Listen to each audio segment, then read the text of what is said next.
Dans le magazine de ce lundi 25 mars 2019, les discussions tournent autour des éliminatoires de l'Euro 2020, du 2 à la suite pour la Belgique avec un hasard puissance 100. La Hongrie surprend la Croatie, la France surclasse la modeste Moldavie. Ramos guide l'Espagne, ça cale pour le Portugal de Cristiano Ronaldo. L'Allemagne, quant à elle, s'arrache face aux Pays-Bas. L'Italie trouve son messie en la personne de Keane.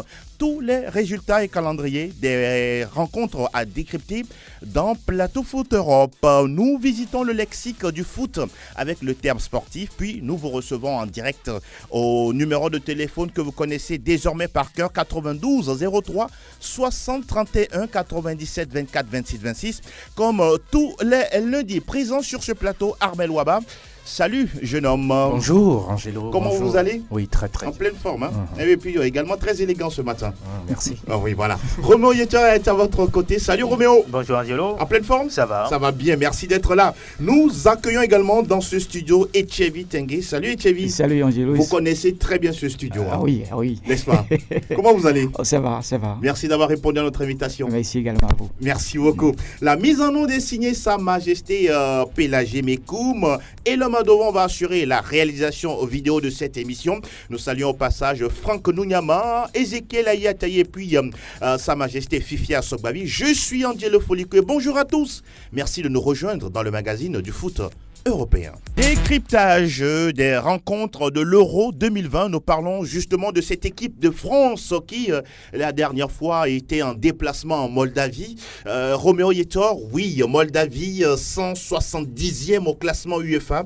La France, champion du monde avec ses stars. On peut dire que c'est une victoire logique pour les Bleus de Didier Deschamps. Un autre score va nous étonner. Je pense que la France a fait respecter son rang en tant que championne du monde en titre, et puis avec cette équipe truffée de bons joueurs, de bons talents. En début de saison, on a vu les joueurs français qui étaient donc à la Coupe du Monde ont eu du mal, certains ont eu du mal pour pouvoir lancer leur saison, mais je crois que cette fois-ci, ces joueurs ont retrouvé leur vitesse de croisière, battre cette équipe-là 4 buts à 1, c'est logique pour les Français. Je pense que dans ce groupe, enfin, la France reste la favorite. C'est la deuxième place qui va se disputer maintenant. Armel Ouaba, on se rend compte également que dans cette équipe de France, il y a un certain Olivier Giroud qui est en train de retrouver ses marques, même si ce n'est pas le cas du côté de Chelsea. Oui, bien sûr, Olivier Giroud n'a jamais été un joueur bling-bling, ça n'a jamais été un joueur très très talentueux, mais c'est un joueur présent à chaque fois.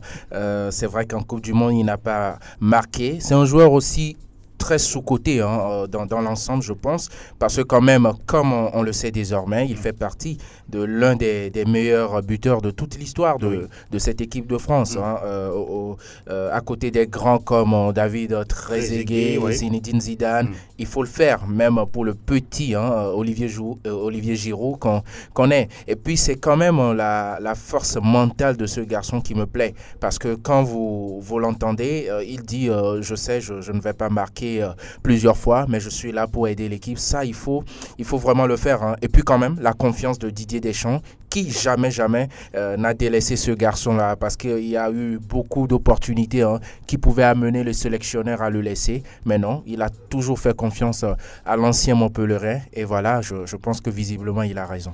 Et Thierry, quand vous voyez cette équipe de France, est-ce qu'elle reste sur sa lancée du dernier mondial en Russie? Oui, bien évidemment, parce que cette équipe avec ce titre de champion du monde, elle est attendue partout. Toutes les équipes vont quand même chercher à damer le pied en cette formation de la France. Mais là, c'est une équipe qui continue sur une bonne lancée avec cet entame d'élimination. Oui.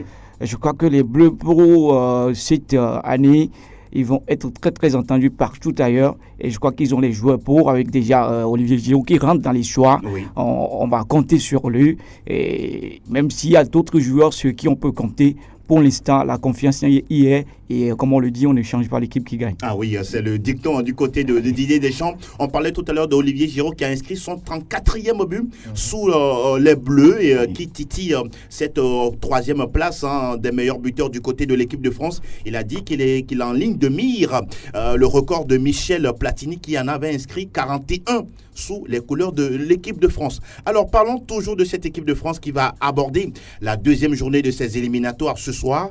Roméo, ce sera face à l'Islande.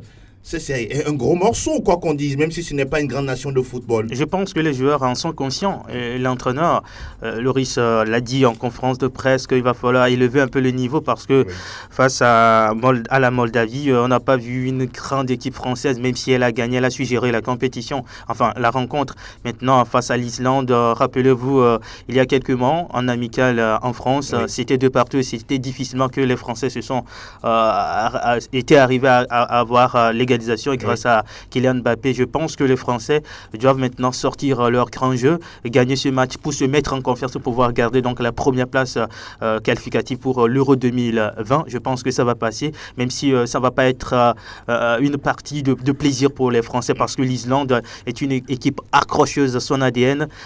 Ça fait partie donc de l'ADN de cette équipe. On ne voit pas de grands noms dans cette formation, mais c'est une équipe qui reste soudée, une équipe qui cherche à déranger. Je crois que les Français seront sérieusement dérangés. On a vu cette équipe de l'Islande lors du dernier mondial avec un joueur qu'on connaît notamment du côté de la Première Ligue. Je vais parler de Sigurdsson, qui évolue du côté d'Everton.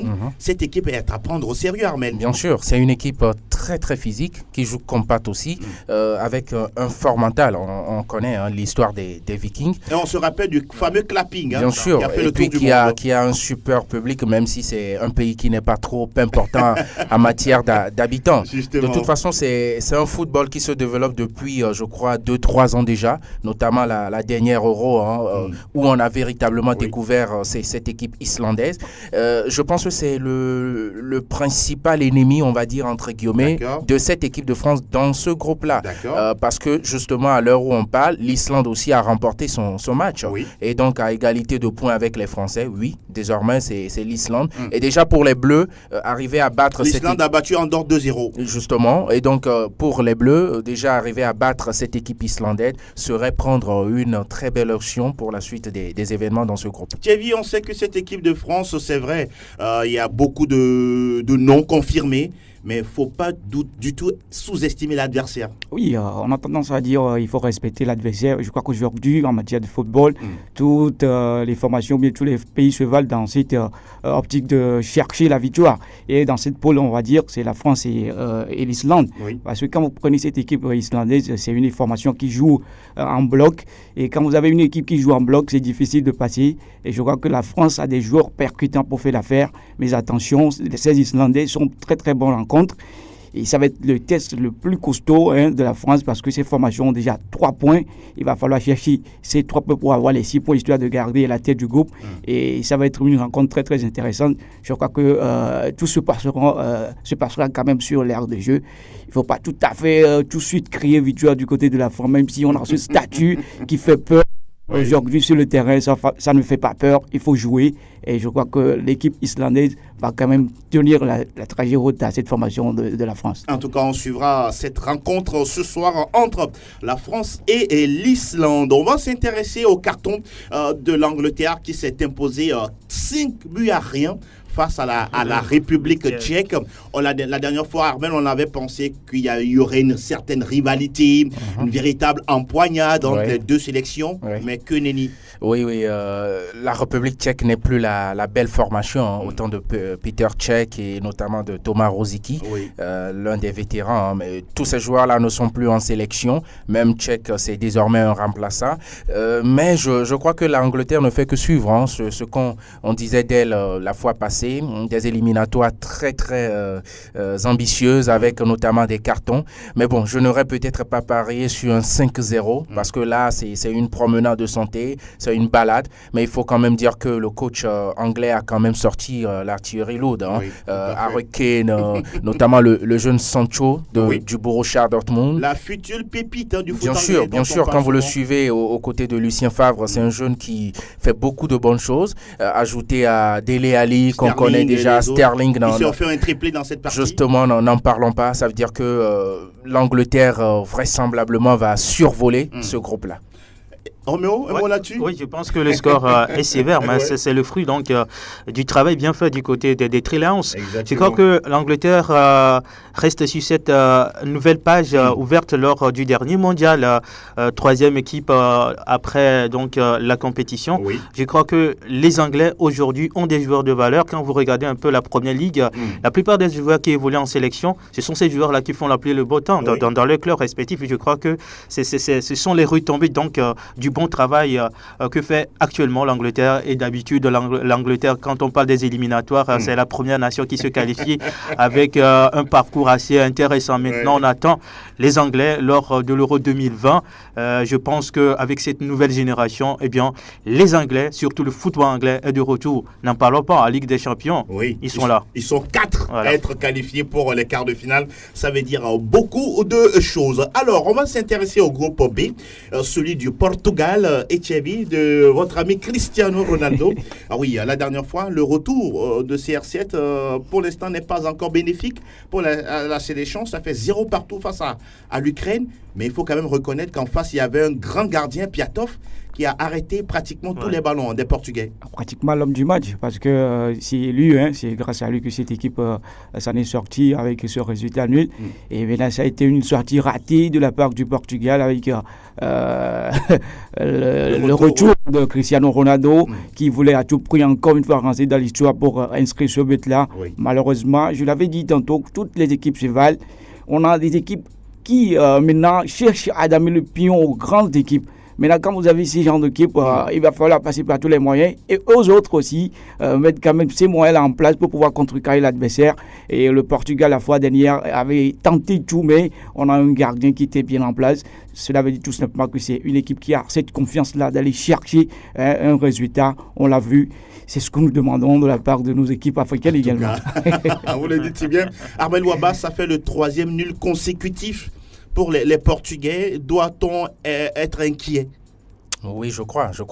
Le Portugal, c'est quand même l'équipe championne, justement, de l'Euro. Bien sûr, le champion en titre. Il se doit de montrer un tout autre visage. Mais comme tu l'as dit, je pense que la dernière fois, les Portugais ont quand même essayé. Ah oui. Ont énormément même essayé. Il y avait un gardien en face en état de grâce, tout simplement. Oui, mais bon, voir le Portugal éliminé, on ne va pas encore en parler. Je pense qu'il y a d'autres équipes dans la poule qui peuvent... malgré elle, offrir des points au Portugal. Donc, on va attendre ces équipes-là. Alors, il faut chercher ce point-là. Ça va pas être tout. Ah oui, il faut aller les chercher. Doit-on être, on peut dire déjà dans la transition de cette équipe au niveau du Portugal, surtout quand on voit que Cristiano pas que Cristiano, il y a Nani, oui, justement, est-ce qu'on peut parler aujourd'hui d'une probable transition? Oui, sauf que ça va être compliqué pour les Portugais. C'est difficile de voir des joueurs portugais qui sont dans des championnats ou dans des clubs avec un niveau acceptable. Oui. Cristiano Ronaldo, il est toujours là. Il n'a pas encore dit son dernier mot, mais il faut un jour faire cette transition, même si ça va être compliqué. Oui.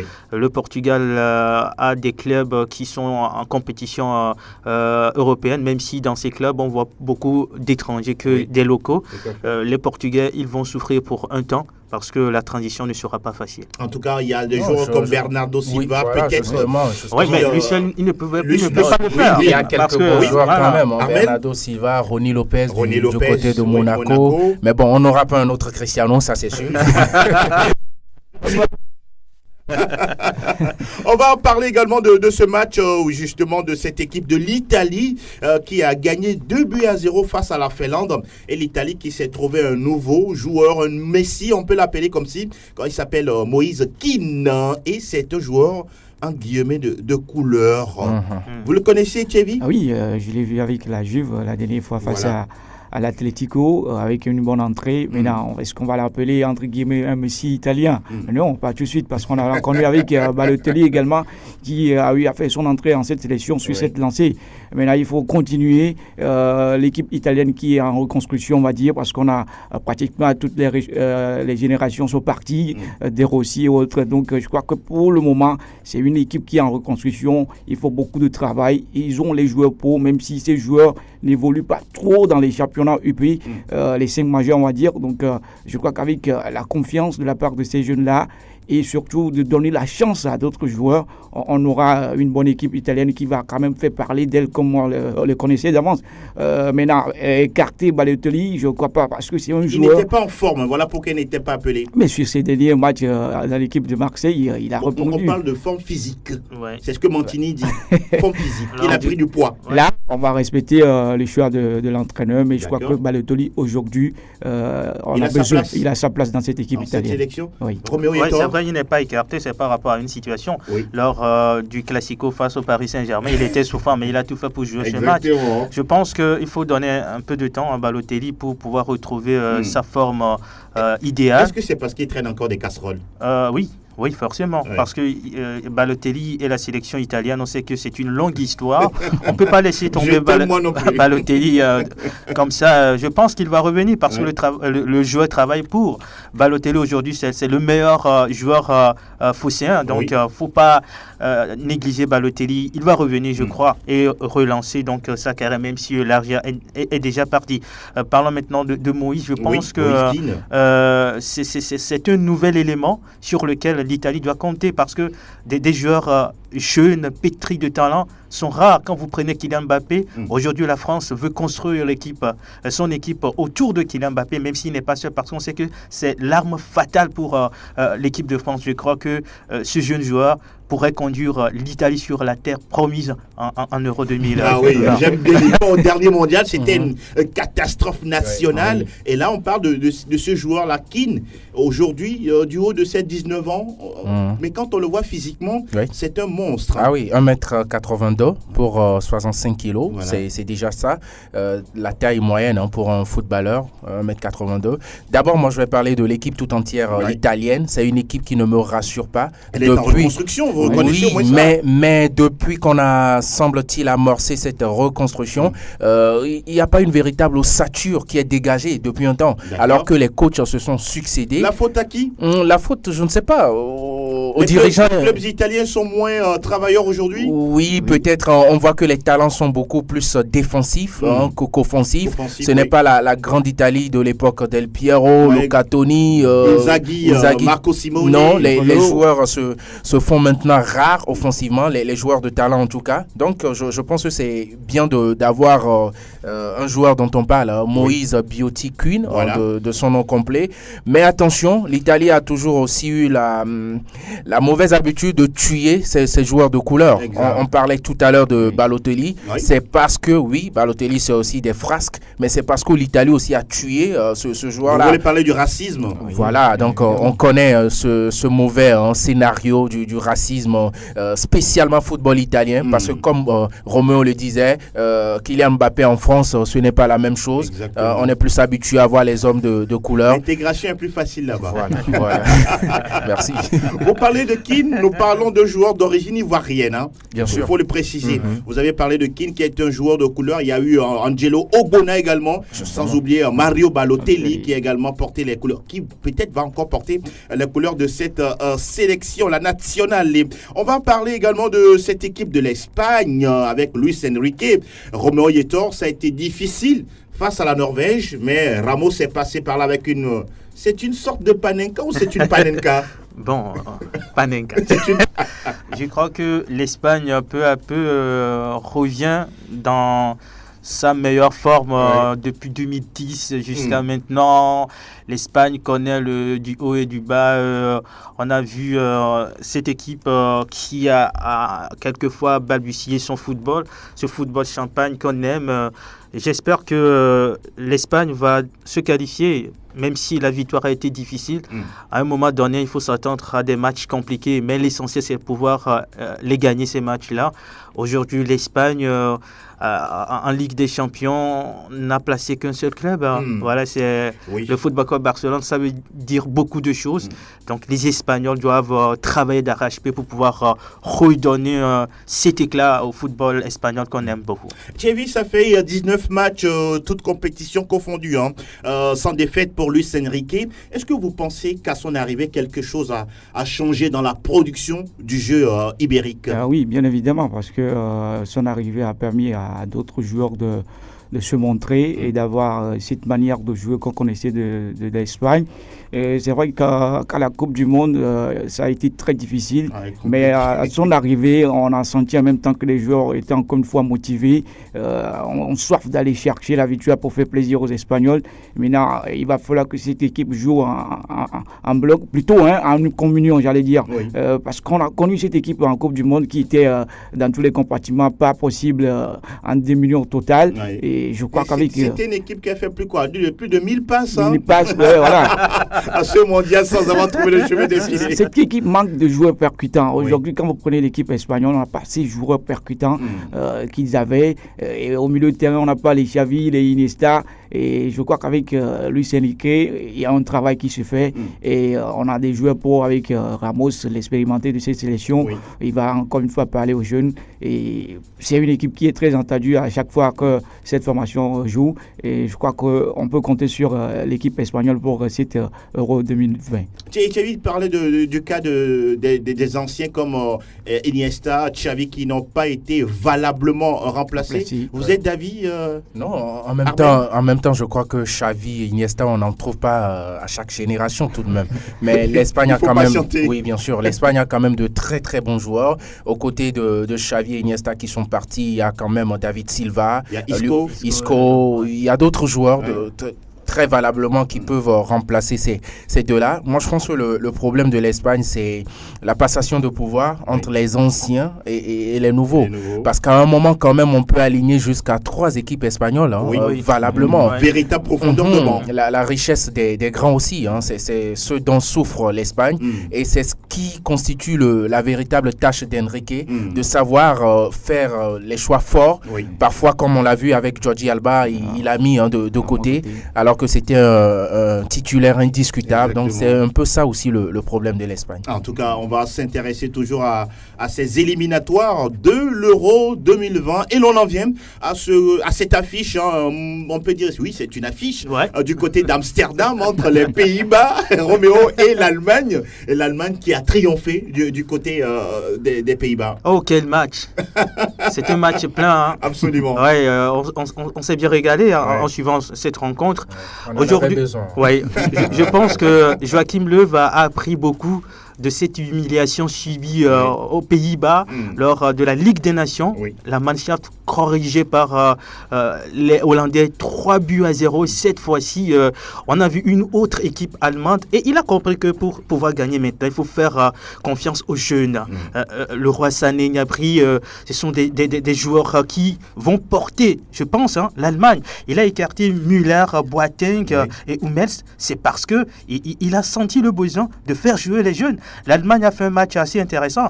On ne va pas dire que les Hollandais ont démérité parce qu'à un moment donné, la Hollande aussi a élevé son niveau de jeu. Le score était à 2 buts partout avant le but de la victoire des Allemands. Le troisième but justement, Memphis Depay et les autres. On a vu encore des joueurs assez intéressants qui proposaient un fond de jeu très bien apprécié. Je crois que ça a été un match âprement disputé dans tous les compartiments. Les joueurs ont répondu.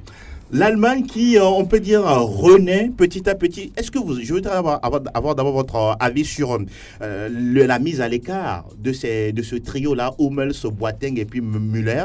Comment vous avez apprécié cette nouvelle ça n'a pas été tout à fait dans les normes parce que ces joueurs ont apporté beaucoup à cette sélection. Mais dans les écarter de la sorte, moi je crois que c'est pas bien fait de la part de ce sélectionneur. Il faut quand même que ces joueurs partent avec beaucoup d'honneur. Maintenant, on va dire entre guillemets comme c'est une humiliation mise à l'écart de la part de ces joueurs. Maintenant, est-ce que ces joueurs seront valablement remplacés? Je ne crois pas, parce qu'on l'a vu hier face à la Hollande, que cette défense n'a pas encore cette manie de but. Donc, je crois que ces joueurs mis à l'écart, ce n'est pas encore le moment, parce qu'ils sont la trentaine, ce n'est pas encore fini, un défenseur. Donc, ils auront quand même besoin des expérimenter dans tous les compartiments de jeu. Maintenant, les écarter, c'est le choix de l'entraîneur. On l'attend vivement. On espère que ces jeunes sur qui il compte, sur qui il met quand même cette confiance-là, vont répondre à ces choix. Et on va le critiquer juste après les résultats. Et pour le moment, ça continue et vivement. que... Avec ces jeunes, vous pensez qu'ils sont capables de porter cette Mannschaft-là? Pourquoi pas? On l'a vu, Goretzka... on l'a vu avec la Coupe de la Confédération. Ces jeunes ont valablement représenté l'Allemagne. Okay. Maintenant, il va falloir qu'il y ait la cohésion. Oui. Si ça manque pour le moment de la part de cette équipe allemande. Maintenant, la Mannschaft, on la connaît. C'est une équipe qui regorge beaucoup de talent dans le championnat. Et si on fait confiance aux jeunes, c'est parce qu'ils croient que voilà, ces jeunes peuvent quand même représenter le pays. Et on a vu que le roi Sané, aujourd'hui, il a les pleins pouvoirs, hein, Armel. Oui, et pourquoi il a donc laissé ce jeune homme-là pour la Coupe du Monde? C'est lui qui décide, Armel. Bien sûr, comme il a décidé du sort des deux là. Moi, ce que j'ai aimé dans ce match, vu le contexte, vu le scénario, c'est la force mentale des deux équipes. L'Allemagne, comme Roméo l'a souligné, a été humiliée.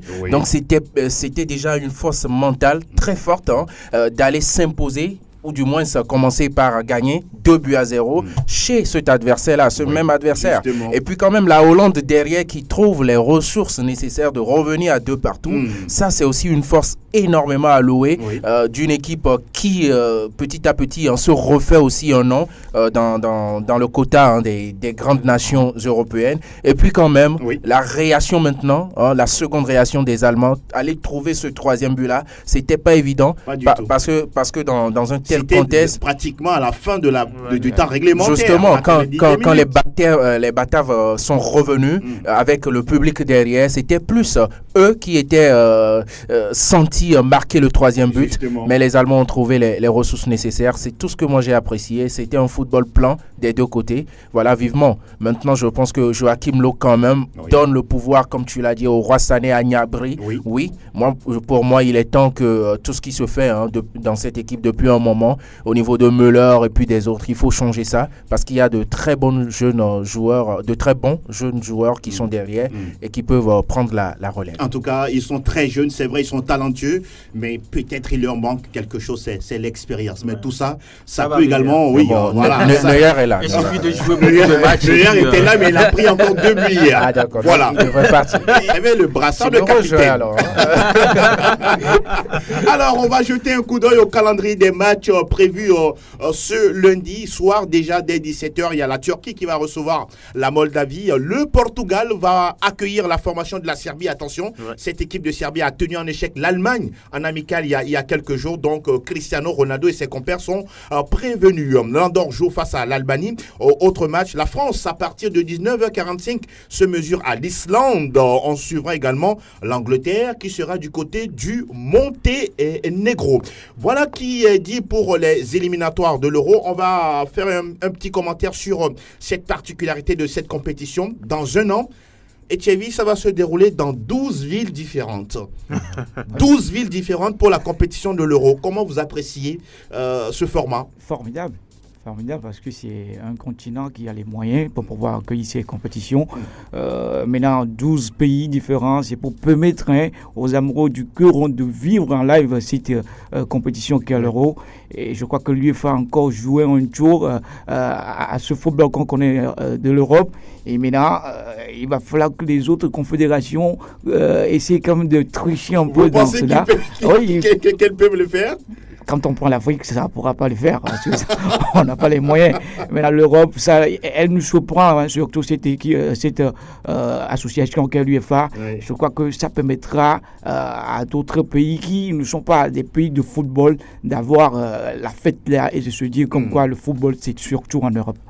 Roméo? Oui, je pense que c'est bien maintenant. Le revers de la médaille, c'est que les fans ou ceux qui aimeraient suivre certains matchs, qui n'ont pas ce match-là chez eux, ils vont se déplacer. Bon, vous voyez, ça fait trop de dépenses pour certains supporters. Parce que quitter telle ville pour aller suivre un match dans d'autres villes, je suis fan de cette équipe, donc il faut des moyens. Je pense que c'est bien le fait de permettre à chaque équipe de chaque pays de pouvoir abriter les compétitions. Maintenant, les supporters, ils feront quoi? Si je suis, par exemple, Togolais, j'aime suivre un match de la France, je vais aller si la France va ici, je suis l'équipe. Donc, ça fait dépenser les supporters quand même. Ouais, c'est un Armel peu un Waba, désordre, c'est un peu un désordre, comme l'a vous dit. pensez? Oui, c'est un peu un désordre. C'est pas de l'innovation. Non. Mais bon, je pense qu'ils sont dans la ligne droite d'avoir encore plus de sous. Ouais. Plus de sous. C'est ce que cette UEFA-là nous montre à chaque fois à travers les décisions qu'elle prend. Ouais. C'est pour avoir encore plus de marché. Donc, je pense aussi qu'elle est dans la droite ligne aussi du fait de continentaliser Oui. cette compétition finalement. Ça a été l'une des promesses de Michel Alexander. Platini, même avant Alexander Seferi. Donc voilà. Et on va corriger, c'est plutôt 13 villes. On va ajouter une ville de plus. Ah oui. Parce que ça fait maintenant 13 des villes comme Munich, Londres, Bakou en Azerbaïdjan. Des villes qui j'ai été à Bakou. Mais c'est une belle ville. C'est une très belle ville. Donc voilà quoi. Londres, Budapest, Bilbao, Amsterdam et entre autres Dublin. Voilà qui est dit en Mais ce que qui des concerne. capitales. Oui, que des capitales. Donc imaginez les écrins flambant neufs, les stades à près de 50 000 places, etc. C'est bien. Ça fait également du tourisme, Ouais. quelque part.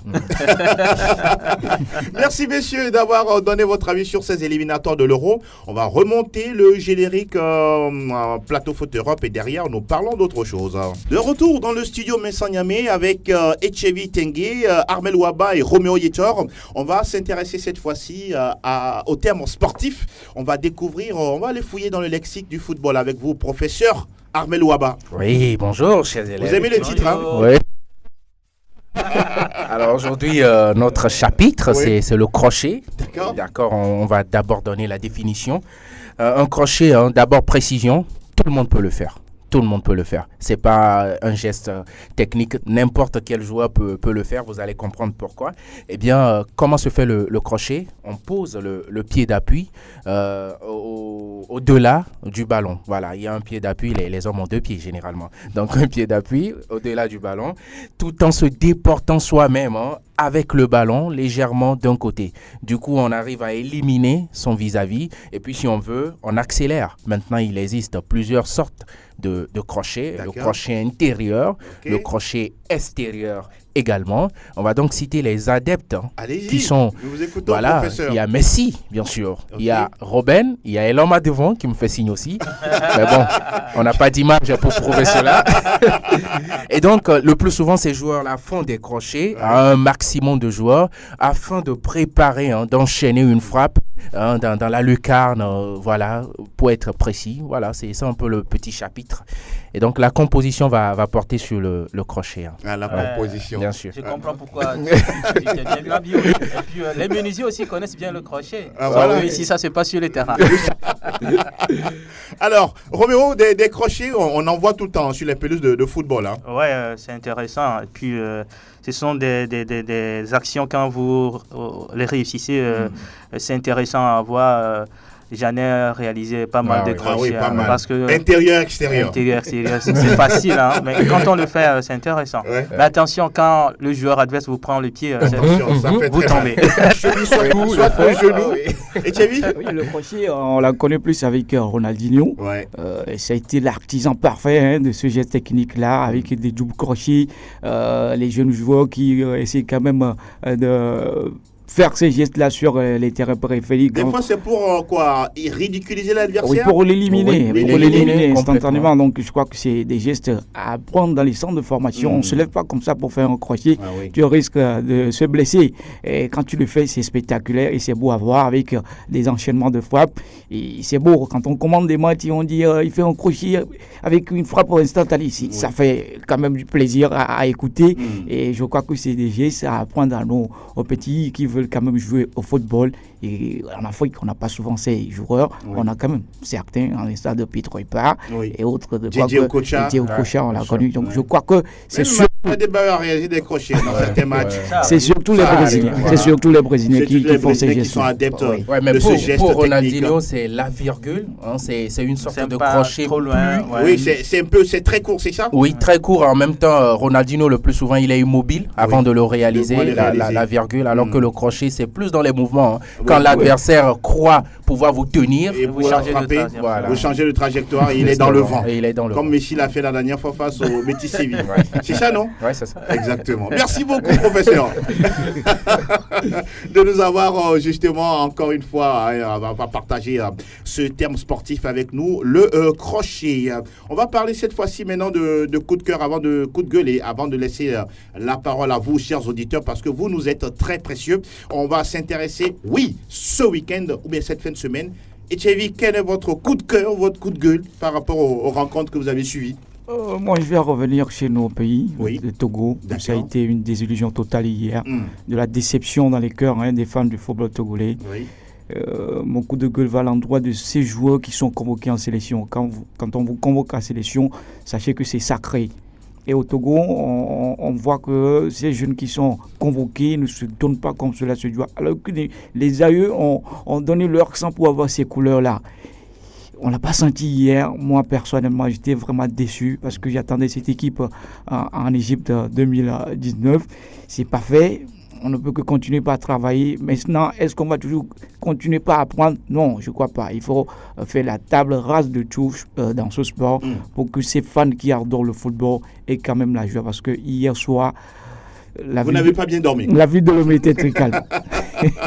Ouais, Arbel Ouaba. Mon coup de gueule, c'est aussi dans ce match. Mais moi, je ne vais pas attaquer les joueurs. Oui. Je vais peut-être parler du fait qu'on n'ait pas pu suivre ce match au plan national.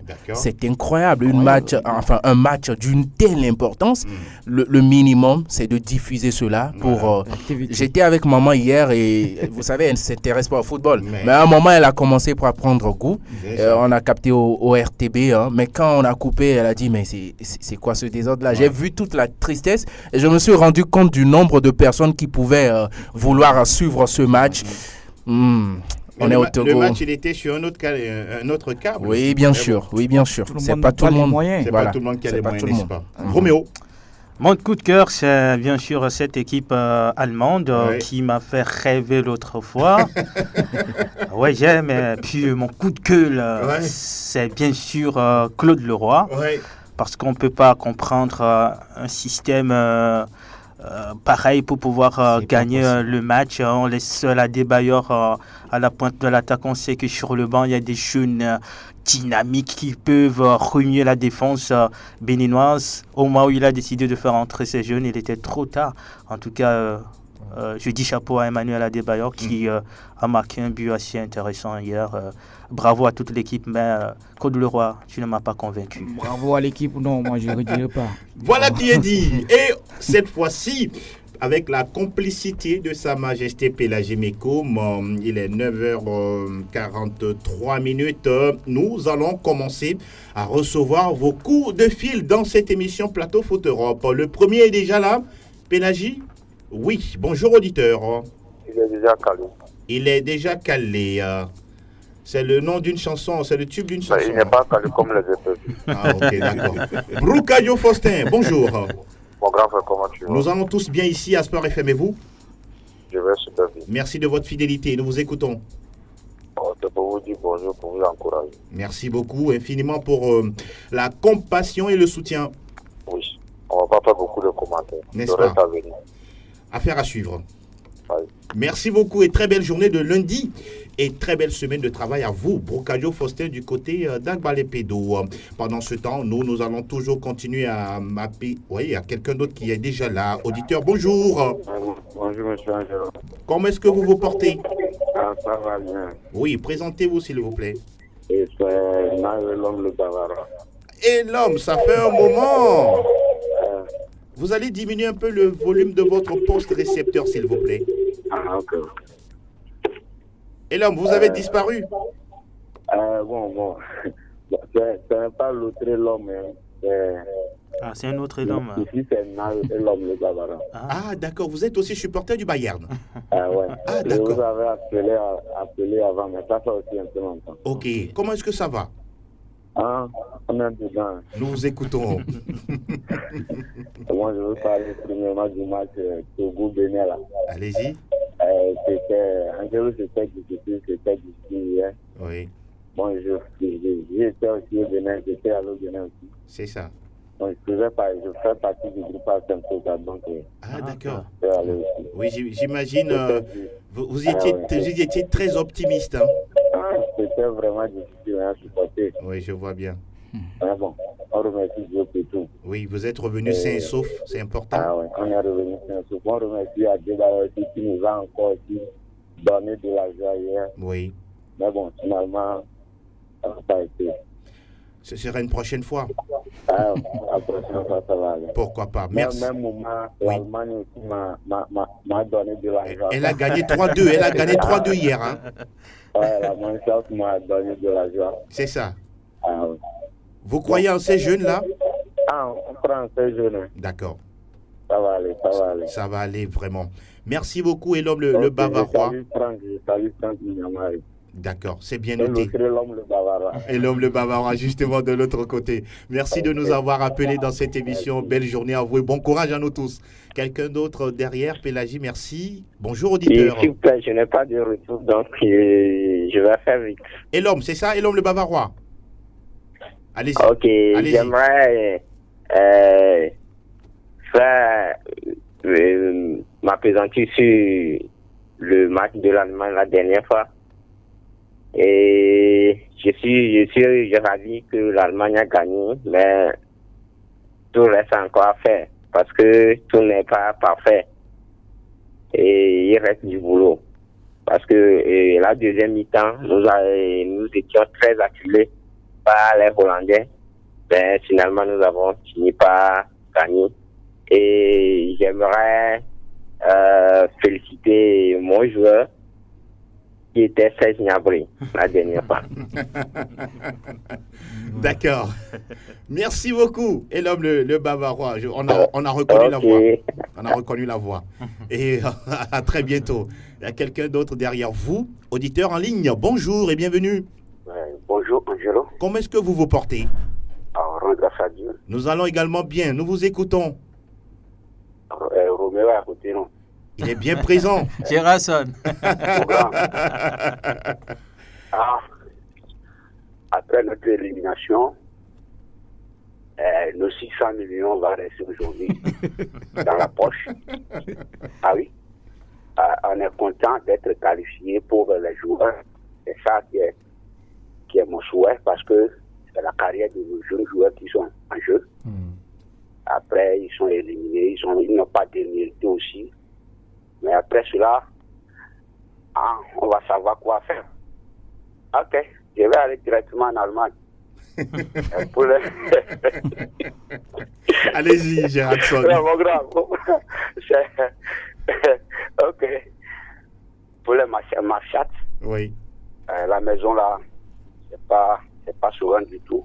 Je sais pas, c'est un petit résumé que moi aussi j'ai fait par rapport Allez-y. au capitanat.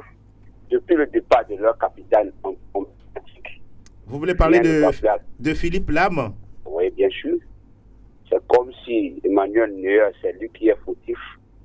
C'est lui qui est devenu maintenant le capitaine malheureux. C'est pour moi, hein. Oui, c'est votre avis. Donc, rien ne va plus à la maison. Même si ils ont gagné hier 3-2. Oui. Ça reste encore à faire. Vous gardez quand même espoir pour la suite Ah bon. de retrouver la grande Allemagne. La mayonnaise a commencé par après, on va voir ce que ça va donner devant. D'accord. Donc après tout, on est de marchat. Mais les énergies, merci à vous. Hein. Et adieu, Claude Leroy. On est ensemble. Gérardson, merci d'être passé dans l'émission. Il y a également un autre auditeur, un fidèle auditeur derrière vous. Auditeur en ligne, bonjour. Allô? Parlez un peu. Oui, bonjour, comment ça va? Allô? Oui, vous êtes en direct, hein? Bonjour, monsieur Angelo. Oui, bonjour, parlez un peu plus fort, s'il vous plaît, nous vous écoutons. Aïe. Vous pouvez revenir, un petit souci de réseau. Vous pouvez toujours revenir dans cette émission. On a encore plusieurs minutes à vous accorder. Auditeur en ligne, bonjour. Monsieur Aziaka, depuis Monsieur Aziaka, comment est-ce que vous vous portez? Oui, je vais bien. Monsieur vous. Nous allons tous bien également. Nous vous écoutons. Oui, on vous remercie de tout ce que vous faites pour le sport du Togo. Nous en prie. Oui. Je veux juste vous demander si le Togo est qualifié pour la CAN 2002. Pour la CAN 2002. 2002. C'était au Mali, non? Oui. Oui. Oui. Le Togo y était. Oui. Ok. On a joué 2002, on a raté 2004. On a joué 2010, Je vois là où vous voulez en revenir. Donc Monsieur 2021, Asiaka. en téléchargement. Ah oui, il était venu juste pour nous faire un petit rappel. Merci beaucoup d'avoir appelé dans l'émission. Nous sommes toujours là. On a encore 5 minutes à vous accorder. Avant de vous laisser, il y a quelqu'un d'autre qui est derrière, Monsieur Asiaka. Allô, bonjour. Allô, bonjour. Allô, bonjour. Oui, diminuez s'il vous plaît le volume de votre poste récepteur, s'il vous plaît. Vous êtes là? Allô, Oui, diminuez s'il vous plaît. j'ai pas de retour. Bon, Allez-y. Allez-y. monsieur, on est un peu de la radio. C'est pas qui nous parle. Oui, Kao Carré.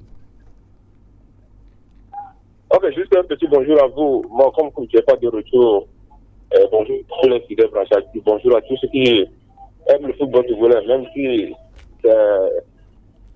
c'est difficile à supporter, mais ensemble, c'est ça le foot. Voilà qui est dit. Mais je dirais aux Dieu, personne de quitter. Les Dieu, personne de quitter. Voilà. Merci pour votre coup de gueule. Ça, c'est bien noté. Il y a quelqu'un derrière, Kao Carré, qui se signale, oui, avec la complicité de Pélagie Mekoum. Auditeur, auditrice. Bonjour. Allô, bonjour. Oui, bonjour. Comment vous allez? Oui, parlez un peu plus fort, s'il vous plaît. Allô, bonjour. Oui, allez-y. Ok, moi, je m'appelle. Vous vous appelez? Aïe, on a du mal. On a vraiment du mal à vous recevoir. Vous pouvez raccrocher et se déplacer et nous rappeler dans cette émission parce qu'il y a encore au moins 3 minutes. On a encore 3 petites minutes à... Vous pouvez revenir. Auditeur en ligne, bonjour. Bonjour. Comment est-ce que vous vous portez? Allô? Allô? Vous êtes en direct. Allô, auditeur en ligne? Allô, bonjour. Oui, bonjour, vous êtes en direct. Aïe, c'est compliqué pour être vraiment en communication avec vous. Il y a quelqu'un d'autre qui se signale. Bonjour, auditeur. Allô, bonjour. Oui, bonjour, comment est-ce que vous allez? Très bien. Allons-y, nous vous écoutons. Beaucoup de gueule, je demande qu'on n'a qu'à respecter sa parole. Votre... Ah, c'est Brocadio. Ça, c'est mon plus de temps. Il n'a qu'à respecter sa parole. Ah, d'accord. Il avait donné une parole avant le dernier match. Hmm. N'est-ce pas que vous vous souvenez? Angelo? Oui, nous vous écoutons. Vous vous souvenez de ce qu'il avait dit? Il a dit quoi? Pourquoi revoir? Non, mais... D'accord, il n'a qu'à respecter sa parole. Oui, Robo le sait très bien. D'accord. Il va vous dire ça. n'est-ce pas? Oui. Voilà qui est dit. Ce qui est Il dit avait est dit. dit, si ça passe pas, Hmm. il laisse la planche. D'accord. Il avait dit, moi je l'ai écouté directement, donc il n'a qu'à respecter sa parole. Vous êtes sûr que c'est ce qu'il a dit? Oui. Ok. Il dit, ce n'est pas passé. Allô? Oui. Ah, Ok, ok. tu n'as pas suivi ça? Oui, de toute façon, c'est... Voilà, finissez. Il y a quelqu'un D'accord, d'autre derrière d'accord. vous. C'est tout. Merci beaucoup, Brocadio. On va prendre le dernier auditeur. Oui, Pélagie. Bonjour, auditeur. Oui, bonjour. Oui, bonjour. Oui, c'est un ami de FFI, quoi. Oui, votre nom. Non, je voulais demander, Claude Leroy nous a dit qu'il va nous faire qualifier pour 2019 là. Je voulais demander qu'est-ce que Kotogo a qualifié hier. Ah bon. Comme ce n'est plus au Cameroun, donc... Là, c'est en Égypte. Il ne s'était pas préparé pour l'Égypte, c'était pour le Cameroun. Mais comme je ne connais pas, je veux connaître quoi. Non, le Togo est éliminé. Tu as l'information. Oui. Il n'a pas pu faire ça. Non. Ah, donc, je disais maintenant, si on a fait un play, mais c'est pas encore fait. Ce n'est pas encore fait. Oh, donc on a qu'à du président, il a qu'à faire vite quoi. Il ne faut pas que Calibran finisse quoi. Ok, d'accord. Voilà qui est dit. Même si nous n'avions pas reçu votre identité, on va prendre le tour dernier. Avec, voilà, le tour dernier, et puis c'est bon. Auditeur en ligne, bonjour. Bonjour, le plateau foot d'Europe. Nous allons tous bien, et vous-même? Je me porte à la maison. Merci, nous vous écoutons. Et c'est pour dire bien de ce Congolais. Oui. Félicitations de moi. La qualif depuis ça date depuis 9 ans. C'est ça. La Canangola. Pour cette année en tête pour aller jouer en Égypte. Et bien des choses à vous étudier avant. Merci beaucoup. Tout ce que vous faites. Merci à vous. Merci. Merci également au taximan qui nous reçoit justement dans sa voiture. Merci Gildas Dadewi. Merci de nous avoir appelés dans l'émission. Alors, Armel Ouaban, on va saluer quelques personnes et puis mettre fin à ce nouveau numéro de Plateau Foot Europe. Oui, à tous les supporters qui ont fait le déplacement hier de Cotonou. Oui. Il fallait être courageux pour le faire. Même si on est revenu déçu, voilà, le meilleur, on l'espère, sera devant. Bon, de toutes les façons, voilà qui est dit. Etchevi, Tengue? Un coucou spécial à Raymond, à Baba Mouta et à tous les amis. Et on va se retrouver tout à l'heure à la maison pour continuer les discussions du match d'hier. Oui, toujours. Roméo Yetor. Mes salutations à Dagan et à son petit Ronaldo Cristiano. Petit Ronaldo. Petit Ronaldo. Et puis bon courage à tout le monde. À chaque élimination du Togo, on a l'impression que le football est mort au Togo, mais c'est pas ça. Regardons devant et puis il faut toujours positiver quoi. En tout cas, restons forts parce que le meilleur est encore à venir. On salue Ortega, Yvette Koulousset, Blink Benidi, Sikarovi, Léonce, Bati, sans oublier tous ceux qui sont sur la plateforme fan PFE Sport FM. Nous saluons également Ezekiel Ayataï, Fifia Sogbavi et Franck Nounyama. Nous allons les retrouver sûrement vendredi. Et l'homme a devant assurer la réalisation vidéo de cette émission que vous pouvez retrouver sur radiosportfmtg.com. La mise en onde est l'activité principale de Pélagé Mekou. Merci à tous de nous avoir suivis. On se donne rendez-vous vendredi avec de meilleures infos sur le vieux continent. À très bientôt sur Sport FM. Ciao, ciao.